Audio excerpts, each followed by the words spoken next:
Hello દોસ્તો, હું છું જુનાગઢથી યોગેશ એમ મકવાણા.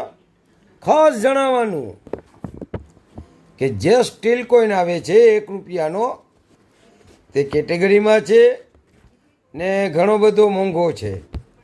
1 રૂપિયાનો સ્ટીલ કોઈન તો કયો? આંતરરાષ્ટ્રીય પરિવાર વર્ષ 1994માં બનેલો નોયડા મીટનો.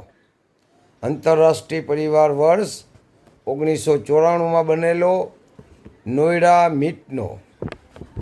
તો આ 1 રૂપિયાનો કોઈન ઘણો બધો મોંઘો છે. તો તેમની માર્કેટ વેલ્યુ છે ફાઇન કન્ડિશન 50 રૂપિયા, વેરી ફાઇન કન્ડિશન 200 રૂપિયા, એક્સ્ટ્રા ફાઇન કન્ડિશન 500 રૂપિયા ને યુએનસી 3000 રૂપિયા છે. યુએનસીમાં ભાઈ 3000 રૂપિયા છે 1 રૂપિયાના સ્ટીલ કોઈનના. તો જો કોઈન કોઈ પાસે હોય, કોઈ પણ ભાઈઓ તથા બહેનો પાસે, તો મને કોમેન્ટ કરો, ફોલો કરો. જય હિન્દ, જય ભારત.